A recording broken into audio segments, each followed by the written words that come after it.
حضرت انس نے پوچھا یا رسول اللہ آپ کو غسل کون دے گا؟ کہا میرے اہل البیت۔ آپ کو کفن کون دے گا؟ کہ میرے اہل البیت۔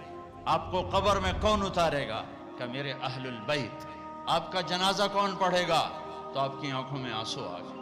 آپ نے فرمایا جب مجھے غسل دے دو، کفن پہنا دو تو سب باہر چلے جانا، سب سے پہلے میرا اللہ اپنی رحمتیں مجھ پہ نازل فرمائے گا، اس کے بعد جبر و میکائیل آ کر میرے لیے دعا کریں گے، پھر ساتوں آسمان کے فرشتے آئیں گے وہ میرے لیے دعا کریں گے۔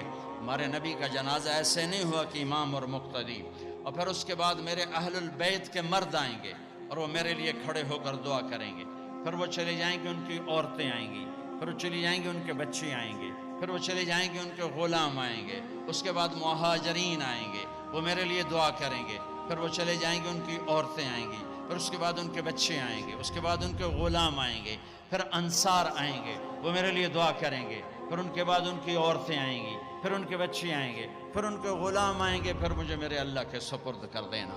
تو آپ کی چارپائی مبارک کے ساتھ لوگ قطار بنا کے کھڑے ہو جاتے تھے اور ہر ایک انفرادی طور پر آپ کے لیے دعا کرتا دعا کرتا دعا کرتا۔ لہٰذا یہ پیر کا دن، منگل کا دن سارا گزر گیا، اب بدھ کی رات کو آپ اللہ کے سپرد کیے گئے۔ تو جب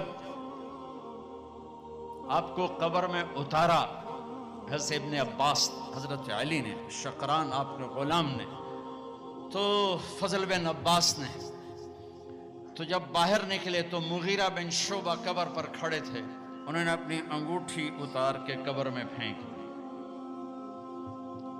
حضرت علی سے کہنے لگے علی میری انگوٹھی گر گئی ہے، نکال لو، انگوٹھی نکال لو۔ انہوں نے کہا ہاں ابھی تو قبر بند نہیں کی، نکال لو، انگوٹھی تو خود گرائی تھی۔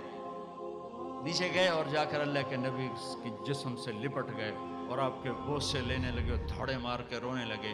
وہ انگوٹھی بہانہ بنایا تھا، آپ سے لپٹ کے چومنا چاہتے تھے، رونا چاہتے تھے، آپ کے ماتھے کا بوسہ لیا، آپ کو لپٹ کے روئے۔ پھر لوگوں نے اوپر سے کہا نکلو نکلو نکلو، تو آخری بندہ جن کا بدن میرے نبی کے پاک بدن سے جا کر لگا وہ مغیرہ بن شعبہ ہیں۔ پھر نکالا گیا، پھر آپ کی لحد تیار کی گئی تھی، وہ مٹی ڈالی گئی۔ جب باہر نکلے تو حضرت انس فرماتے ہیں جناب بی بی فاطمہ رضی اللہ تعالیٰ عنہ کھڑی تھیں کہ اطابت نفوسکم ان واریتم علی رسول اللہ التراب، کس جگر سے تم نے دو جہان کے رسول کو مٹی میں چھپایا، کس جگر کے ساتھ تم نے ان کے اوپر مٹی ڈالی۔ ہاں یہی اللہ کا قانون ہے،